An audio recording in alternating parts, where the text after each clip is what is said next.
Welcome to Doctorates of the Absurd, your provider of belief on demand. It is good to be back. Yeah. And today we are tackling a subject that feels almost dangerously relevant. Dangerously is definitely the right word. We are diving into the mind of David Foster Wallace. And, usually when people hear that name, they have a very, very specific image. You picture the bandana. You picture the Saint Dave of the literary world. Or maybe you picture the insufferable lit bro at a party telling you that you just have to read Infinite Jest. Or you don't really understand life. Right. The caricature, it's almost impossible to talk about Wallace without tripping over the myth first. He's become this cultural totem. Either he's a saint of sincerity or he's, a symbol of male literary pretension. Exactly. And today we are going to try and just push those caricatures aside because the David Foster Wallace we are looking at today isn't just a novelist. He is a philosopher of the bad thing. The bad thing. That is such a heavy phrase. It sounds almost like something a child would say, "Mommy, I'm scared of the bad thing." Yeah. But in Wallace's world, it carries the weight of the universe. Yeah. It's his shorthand for a specific kind of crushing depression, but it's also like a metaphysical state. It's a condition of being. We're basing this deep dive on a fascinating, and I mean dense, text by Matt Prout titled David Foster Wallace and the Question of Scepticism. And the mission here isn't to do a biography. Right. We aren't interested in who he dated or what he ate for breakfast, though we will touch on the complications of his personal life later. We are treating this as a briefing on the mechanics of doubt. The mechanics of doubt. I love that phrasing. Because usually we think of doubt as this passive state. It's just not knowing something. Like I doubt it's going to rain today. It's a void. It's just a lack of data. Sure. But Prout argues that for Wallace, doubt was a machine. It was an engine. It was something that actively did things to you. It was a physics engine, essentially, for your soul. Prout connects Wallace's fiction, the big ones like Infinite Jest and The Pale King, but also the short stories, the essays, to some really heavy-hitting philosophy. We're talking Ludwig Wittgenstein, Stanley Cavell, Martin Heidegger. The big guns. The big guns. But he doesn't do it just to show off. He does it to diagnose a very specific, very modern spiritual sickness. And that's the key, isn't it? Prout isn't just connecting dots for the sake of, getting academic tenure. He's arguing that Wallace used these philosophers to try and figure out why we are all so miserable. He's looking for a cure, or, well, at least a diagnosis, for what it feels like to be alive in a head that just will not shut up. So let's unpack this. What is the sickness? Because reading through this source material, I have to admit, I felt a little called out. I think anyone living in the digital age is going to feel a little called out by this. Oh, I think we all do, and that's the point. This brings us to our first major section, the existential friction, or as we like to call it, the why now. Why does this matter right this second? And the friction point here is what Wallace calls the trap of the locked head. The locked head? I mean, what a terrifying image. It sounds like a medieval torture device. It really is. And Prout highlights this as the central crisis in Wallace's work, this subjective insecurity or congenital skepticism of modern life. It's this deeply uncomfortable realization that we are effectively marooned in our own skulls. Marooned is such a lonely word, but it fits so perfectly. Wallace was absolutely obsessed with solipsism. Okay, let's define that clearly for the listener, because solipsism gets thrown around a lot in philosophy classes, usually followed by the sound of bong water bubbling. Sure. I mean, in the strictest philosophical sense, solipsism is the theory that the self is all that can be known to exist. Meaning, I know I exist, but I can't prove you aren't just, a hallucination or a very sophisticated robot programmed to nod at me. Right, a fun little puzzle. But Wallace, in his essay on the novel Wittgenstein's Mistress, defines it in a way that's much more visceral. He says solipsism isn't a theory, it's the feeling that your head is the whole world, that your imagination, your internal monologue becomes realer than what he calls the big exterior. The big exterior being everything else, actual reality, the world outside your skin, the traffic, the weather, other people. Precisely. And the friction, the existential friction, arises because we are trapped in here, in our heads. We are watching the entire universe through two little holes in our face. And Prout argues that for Wallace, this wasn't just an intellectual puzzle. It wasn't a fun thing to think about in a dorm room. It was emotional agony. That's the pathos Prout talks about so much. Wallace links this philosophical concept, Cartesian doubt, doubting whether reality is even really directly to depression, directly to the bad thing. He says it's the feeling of being underwater with no surface. Just think about that metaphor for a second. Being underwater with no surface. If you doubt the existence of the world outside your head, or if you doubt that you can ever truly, meaningfully connect with it, you aren't just smart, you're isolated, you are drowning. Proud points out that in Wallace's very earliest story, The Planet Trilithon, he compares depression to the moment Descartes realizes he can doubt everything. It's a vertigo, a complete loss of footing. It's so interesting you bring up Descartes, because usually we're taught that Descartes is the beginning of modern rationality. I think, therefore I am. That's supposed to be the bedrock of science and logic. It's the foundation of the entire Enlightenment. Yeah, the solid ground. But Wallace seems to view it as the beginning of a sickness. That is such a crucial distinction. For Wallace, that, I think, becomes a prison cell. Because if the only thing you can be absolutely sure of is your own thinking, then you are fundamentally, irrevocably cut off from everyone and everything else. You are trapped behind your own eyes. You are watching a movie of life, but you aren't actually in the movie. You're just the projector. Wow. So if the locked head is the crisis, who or what is the antagonist here? Because usually in a story, there's a bad guy. But here, the bad guy seems to be, well, us. Or a specific part of us. In this deep dive, the antagonist isn't a person. It's a habit of mind. It's what Wallace calls our default setting. The default setting. Okay, and this is the idea that more thinking equals better living. That analysis is the solution to everything. Right. We live in a culture, especially in the West, that just prizes analytical intelligence above almost everything else. We think that if we can just analyze a problem enough, we can solve it. We can think our way out of pain.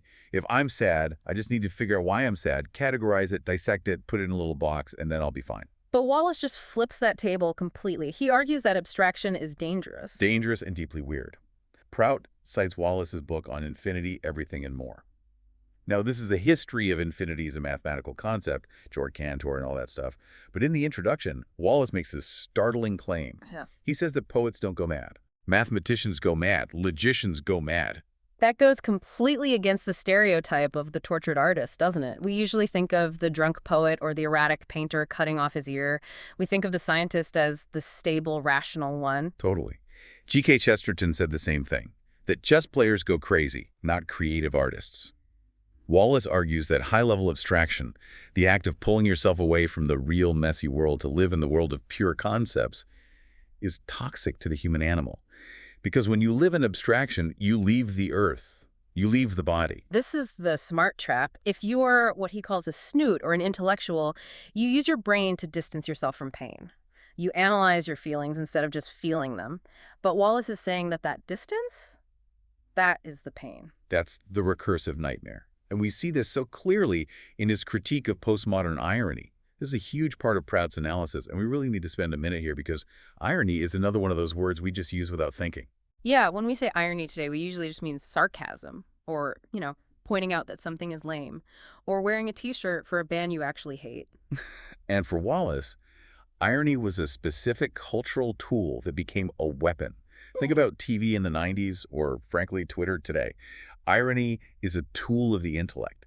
It's brilliant at debunking things. It's a ground clearing. Exactly. It clears the ground of hypocrisy. It tears down the fake smiles, the smarmy politicians, the manipulative sales pitches. It looks at a sentimental commercial, a soda commercial where everyone is dancing and happy, and it says, yeah, right, you just want my money. This is fake. You are trying to manipulate me. Which is useful. I mean, we need that defense mechanism. Otherwise, we'd buy every soda and vote for every liar. We do, absolutely. But, and this is the absolute kicker, it builds nothing in its place. So you're just left standing there in the dirt. You're standing in the dirt, and you've torn everything down around you, and you're completely alone. Prout explains that Wallace saw irony as useful for a time, but eventually it becomes its own kind of prison. It becomes a way to avoid ever being sincere, ever being earnest, because sincerity risks looking stupid. And nobody wants to look stupid, especially not the smart people. Right, the absolute terror of being a dupe. I think about this all the time with the internet. If you post something sincere like, I really love the sunset, or the song just makes me feel something, someone, somewhere is going to mock you. They'll call it cringe. So instead, you post a joke about the sunset. You distance yourself from the experience so you can't be hurt. And in that moment, you create a simulacrum. You aren't experiencing the sunset. You're experiencing your commentary on the sunset. Yeah. You're watching yourself watch the sunset. So what are the stakes here? I mean, if we ignore this warning, if we just stay in our heads and keep analyzing everything to death, what happens to the soul? You become a bullshit artist. Or you fall into what he calls analysis paralysis. And Prout points us directly to Hal in Condensa in Infinite Jest. How? The boy genius. The kid who's basically memorized the dictionary, he's the protagonist for the most part. He's a prodigy, but he suffers from what Wallace calls a telescopically self-conscious panic. He isn't just afraid. He's afraid that he is afraid. And then he notices that he's noticing that he's afraid. And on it goes. It's the in-bent spiral. It's like standing between two mirrors and seeing your reflection go on forever. And it creates a distance so vast that he can't communicate anymore. By the beginning of the book, which is technically the end of the chronological timeline, Hal is completely trapped inside his own body. He tries to speak, and inside his head, he thinks he's being incredibly eloquent. He thinks he is quoting essays and being charming and explaining his situation perfectly. But what is actually happening on the outside? To everyone else in the room, the deans of the college, his own family, he is just making these inhuman animal noises. He is flailing. He has completely, utterly lost the ability to bridge the gap between his locked head and the big exterior. They think he's having a seizure or that he's mentally disabled.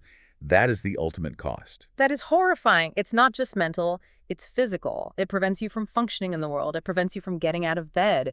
It prevents you from saying, I love you, and actually meaning it without analyzing what love even means. And socially, it just destroys trust. Prout talks about how this mindset makes everything look like a simulacrum. Which is a fancy word for a fake. A fake, an ad pretending to be art. A smile that is just a sales pitch. If you analyze everything, you start seeing the strings and all the puppets everywhere. You lose the ability to access the real. You live in a world of copies and performances, and if everything is a copy, nothing really matters. And that right there is the express train to the bad thing. Okay, so we've established the problem. We are stuck in our heads, our own smarts are making it worse, and we are, frankly, miserable. So now we need to look at the machinery. Let's move to section 2, the conceptual blueprint. This is where we get into the real logic of the deep dive. And Prout makes a very, very important distinction here. He argues that Wallace isn't just doing skepticism in the general sense. He's stuck between two very specific philosophical schools. This is the pivot point, from Cartesian to Pyrrhonian. And I want to make sure we get this right because it sounds super academic, but it's actually a life philosophy. Okay, let's unpack this. Most people think in binaries, Yeah. right? You either know something that's dogmatism or you don't know it, and that's skepticism or nihilism. Right. I know the sun is hot. Or I don't know if the sun is hot because maybe I'm in the Matrix and the sun isn't real. Exactly. But Prout argues that Wallace is trying to flip that entire board. He identifies Cartesian skepticism as the enemy. Cartesian skepticism, named after our old friend Descartes. This is the knowledge is impossible crowd. And Prout calls this, and I love this phrase, negative dogmatism. Negative dogmatism, I like that a lot. It's like being absolutely certain that you can't be certain about anything. Precisely. It claims to know that you can't know. It's a dead end. It's a trap door that you fall through forever and ever. And Wallace absolutely hates this. He sees it as a metaphysical hell. Because if you know that nothing is real, why bother? Why get out of bed? Why be kind to another person? It leads straight to nihilism. It leads to sitting in a chair staring at a wall for the rest of your life. Right. So what's the alternative? What's the other option? Pyrrhonian skepticism. Now we're getting into the ancient Greek stuff. Sextus Empiricus. And their motto wasn't knowledge is impossible. It was something more like, I don't know if knowledge is possible, so I will keep searching. Oh, I see. It's an inquiry. It's a verb, not a noun. It's a process. Yes. The Greek word skeptikos literally means inquiry. The goal isn't to find the final answer and then stop. The goal is to keep swimming without drowning. It's about suspending judgment. The term they used was epoche. Epoche. Suspending judgment. It means you stop trying to force the world to fit into these neat little boxes of true or false. Yeah. You just observe, you live, Yeah. You acknowledge that you don't know, and you accept that not knowing is a valid and maybe even a healthy place to live. That is the aha moment right there. The goal isn't the answer. The goal is the search. The goal is to keep the question open. But And here is the real twist. Wallace's characters struggle immensely to maintain that balance. They keep getting sucked back into the machinery of logic. And Prout identifies the governing law of this machinery as the in-bent spiral. Recursion. Recursion, infinite regress. It's the core programming of the locked head. Prout talks about something called the KK principle. The knowing that you know principle. It's a classic logic trap. To truly know X, you must know that you know X. But then to know that, you must know that you know X. And suddenly, you are 10 levels deep in your own head, and you've completely forgotten what X even was in the first place. Prout uses the amazing example of what Wallace calls marijuana thinking in Infinite Jest. There's a scene where characters get so stoned they get trapped in a thought loop so deep they can't perform the most basic functions. Like feeding themselves? Literally. There was a character, Ken Erdetti, who is waiting for his drug dealer to show up. And he starts analyzing his own act of waiting. He starts calculating the probability of the dealer arriving versus not arriving. And then he starts to analyze his own calculation. Yeah. He thinks, if I stop waiting, he will come. But if I only stop waiting in order to make him come, then I am still technically waiting so he won't come. It makes my head hurt just hearing you describe it. It's like a computer program stuck in an infinite loop. Prout calls it a vicious, paralyzing, infinite regress. And you're right, it sounds kind of funny when you describe it, a stoner staring at a phone. But in the book, it's depicted as a total horror movie. It's like your brain's operating system just freezing up because you open too many windows. And Wallace uses the old liar paradox as another example of this, right? This sentence is false. Yeah. If the sentence is true, then it must be false. But if it's false, then it must be true. It's a logic circuit that just short-circuits itself forever. It's a machine that, if you leave it running, grinds the user to dust. And Wallace's characters get eaten alive by this kind of logic. They desperately want a solid floor to stand on. But logic itself keeps dissolving the floor right beneath their feet. They keep looking for the bottom, but the hole just goes on forever. And Prout points out that Wallace doesn't just do this to his characters, he does it to us, the readers. This is where the mechanism of metafiction comes in. This is where it gets really interesting and honestly really frustrating for the person reading the book. Wallace uses the text itself to trap you in the same loop. Prout does a great analysis of stories like Octet or Good Old Neon. These are stories where the text just breaks the fourth wall. Octet is the one that's framed like a pop quiz, isn't it? Like a logic test. Yes. It starts as this series of little logic puzzles about morality. But then, halfway through, the author interrupts. He breaks into the story and says, look, this isn't working. I can't write this. I'm trying to make you feel something real, but I'm failing. The story basically asks you, the reader, do you like me? Am I being sincere right now? And just think about what that does to you. If I turn to you and ask, am I being sincere? I immediately look sincere, right? Yep. Because I'm admitting I might not be. I'm showing you my belly. I'm admitting my own potential failure. Right. It feels vulnerable. It feels like you're dropping the act and being real for a second. But is that vulnerability just another trick? Is it a tactic to make you think I'm sincere? Is it a performance of vulnerability? Is the author now playing 4D chess with my emotions? And now I'm paranoid. I don't know what to trust. Exactly. The trust between the reader and the writer is broken and then rebuilt constantly. You don't know if Wallace is your friend who's confiding in you or if he's a master manipulator. And Prout argues that this is completely intentional. He wants you to feel that vertigo. He wants us to feel the water we're swimming in. He wants us to realize how incredibly hard it is to actually connect with another human being without some kind of hidden agenda getting in the way. Yes. He wants to wake us up to the sheer difficulty of being a human and communicating with another human. He strips away the comfortable illusion that communication is easy. He forces us to inhabit the locked head so we can see for ourselves how desperate the situation really is. Okay, so we have the existential friction, the pain of the locked head. We have the conceptual blueprint, the trap of recursion, and the sliver of hope that is Pyrrhonism. Now let's get into the toolbox. Section 3, the lexicon of the absurd. Let's define some key terms. Because Wallace has a very specific vocabulary for this particular brand of madness, and understanding these terms gives us a way to spot them in our own lives. Term number 1, analysis paralysis, or, as I like to think of it, the anti-flow state. This is a classic Wallace concept. The street-level translation is really simple. Thinking so hard you trip over your own feet. And Prout contrasts the intellectual with the tennis player, specifically Tracy Austin. Tracy Austin, a tennis prodigy, won the U.S. Open when she was just 16. Wallace wrote a very famous essay about her memoir. Now, Wallace was a high-level junior tennis player himself, and he was completely obsessed with the mental game of it. He bought her memoir expecting these deep, profound insights into the nature of competition and pressure. He wanted her to be a philosopher of tennis. He wanted her to explain what it feels like to be in the zone, to exist in that fugue state of athletic perfection. Right. But the book was, well, it was bland. It was boring. It was full of the worst cliches. I just took it one point at a time. I just wanted to do my best. The crowd was great. And at first, Wallace was just disappointed. He thought she was dim. He thought, how can someone do something so beautiful and transcendent and then describe it so poorly? But then, and this is the lightning strike moment, he realizes his mistake. He writes that blindness and dumbness are not just the price of athletic genius, but its essence. Wait, unpack that for me. The dumbness is the essence. Great athletes don't think about the mechanics of their swing while they're in the middle of swinging. If they did, they would miss the ball.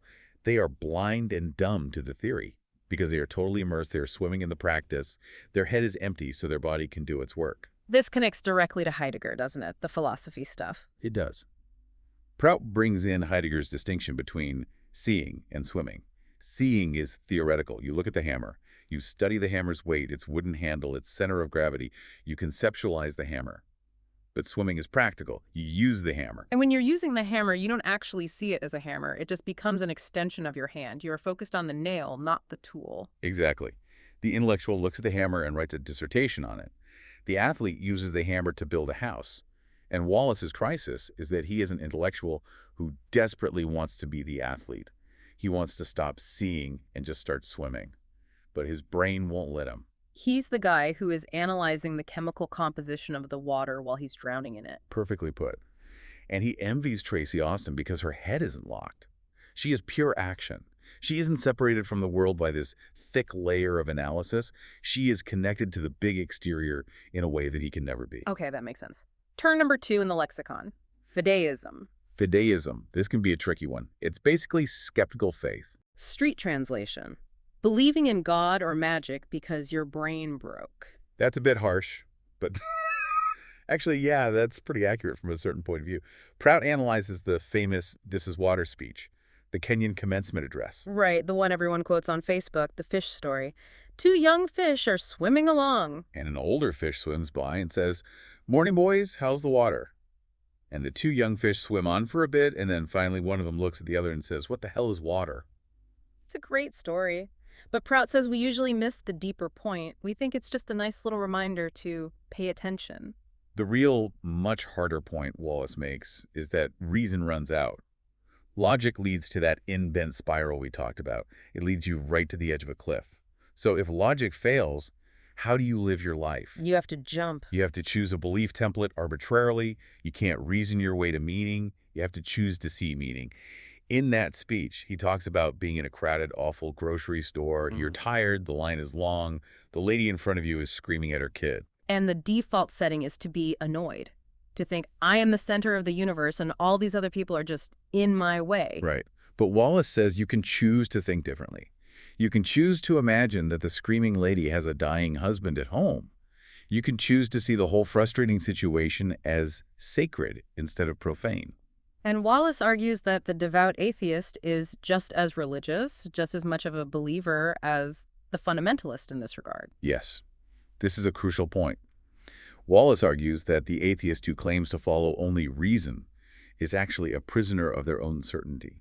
They are worshiping their own intellect. They are worshiping the idea of being right. There's a great quote from the source here where Prout is referencing the philosopher William James. Better go without belief forever than believe a lie. Merely shows a preponderant private horror of becoming a dupe. That is the lightning strike right there. The hardcore skeptic isn't being rational. They're being cowardly. They're so terrified of looking stupid, of being made a dupe, that they refuse to believe in anything they can't empirically prove. And that refusal becomes its own prison.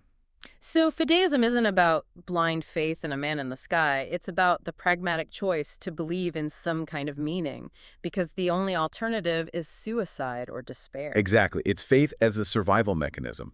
It's choosing to believe the water exists, even if you can't see it, because otherwise you just suffocate. Okay, final term, term number 3, the hermeneutics of suspicion. Now we're getting academic, but this one is huge. Street translation. Assuming everyone is lying to you all the time. This comes up a lot in brief interviews with hideous men. Which, by the way, is a brutal, brutal book to read. It is. The hermeneutics of suspicion is a way of reading a text, or more importantly, a person, where you assume that the surface is a lie. You are always looking for the hidden agenda. You're always looking for the power dynamic. It's like reading a tweet and immediately asking, okay, but why did they really post that? Who are they signaling to? What's the grift here? Exactly. It's a permanent defensive crouch. And Prout points out the terrible cost of this. It creates a bleak and merciless world. Empathy becomes literally impossible because you are too busy analyzing the other person's strategy to actually hear what they are saying. There's a line in Prout's analysis of Wallace's essay on a talk radio host. What a bleak and merciless world this host lives in, believes, nay, knows for an absolute fact he lives in.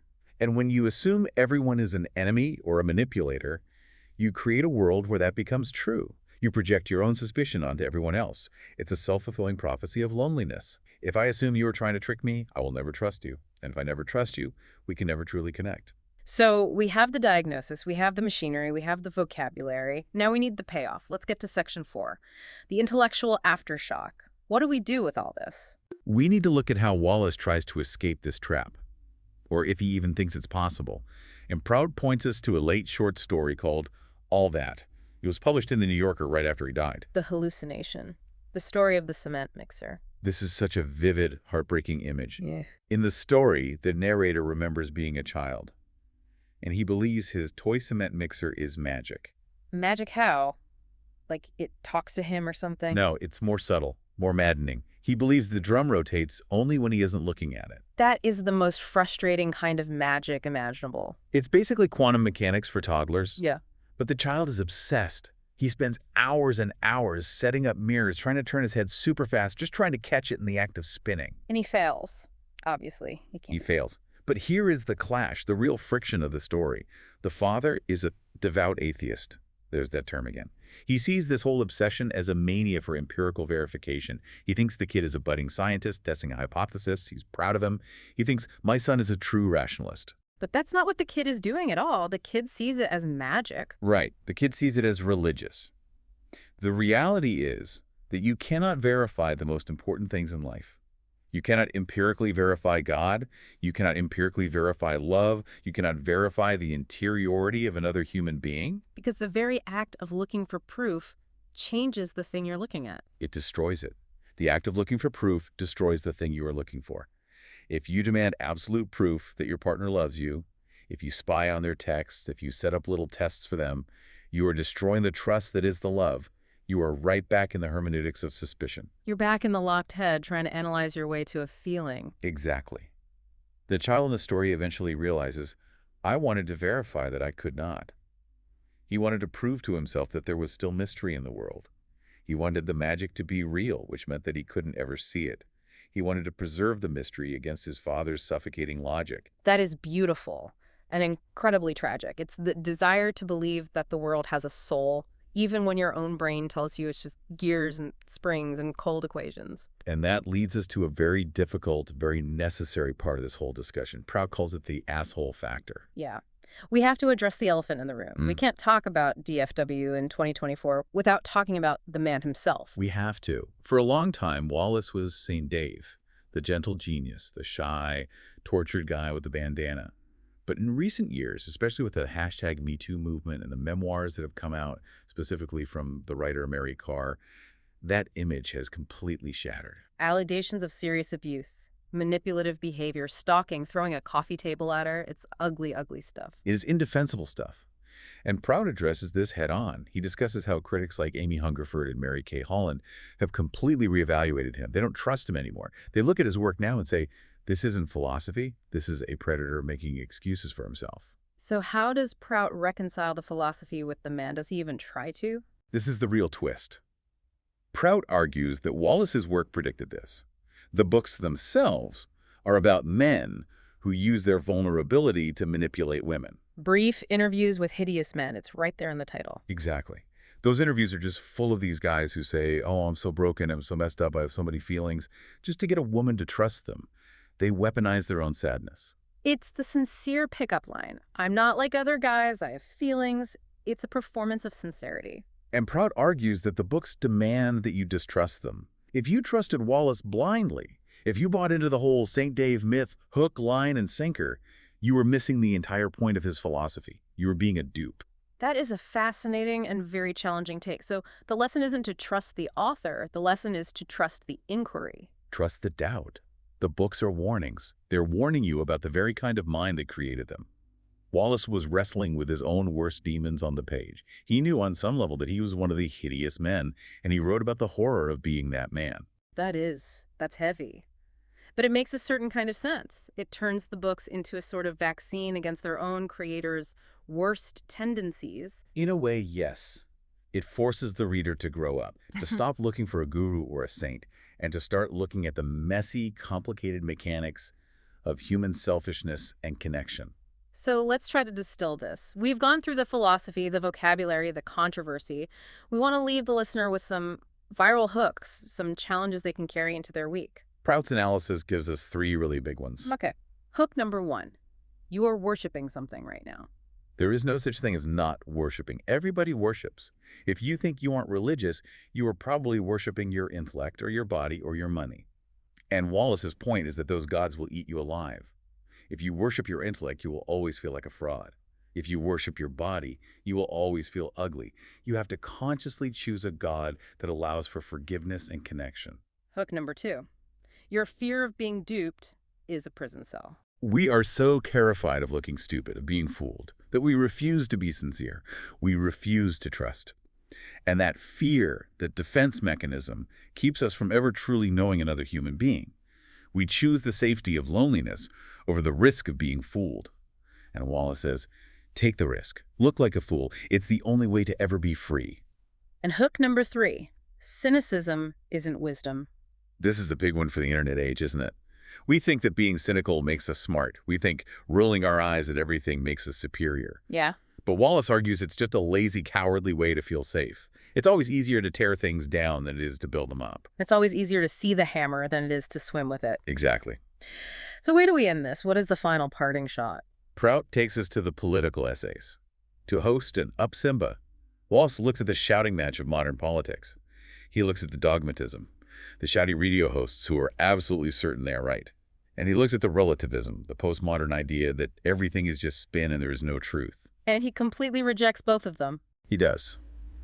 In the essay Host, he ends with a single transformative sentence. I'll take doubt. I'll take doubt. Not the doubt that destroys, not the Cartesian doubt that locks you in your head, but the Pyrrhonian doubt that keeps you awake. The democratic spirit, as he calls it, of admitting that you might be wrong. The doubt that says, I don't know, so I will keep searching, I will keep listening. That is the only way out of the spiral. It's the only way to be a citizen, and it's the only way to be a human being. So what does this all mean for you listening right now? I think it means that that feeling of being unsure isn't a weakness. It's the engine. It means that the next time you feel that urge to be cynical or to analyze a moment to death, maybe, just maybe, you try to turn off the seeing and do a little swimming. Wallace isn't offering answers. Yeah. He's offering a diagnosis. He's telling us why we are so lonely, and he's suggesting that the way out isn't through more thinking. It's through the terrifying risk of belief. So as Wallace said in Up Simba, try to stay awake. Don't let the water lull you to sleep. This has been Doctorates of the Absurds. Thanks for diving deep with us. See you in the next spiral.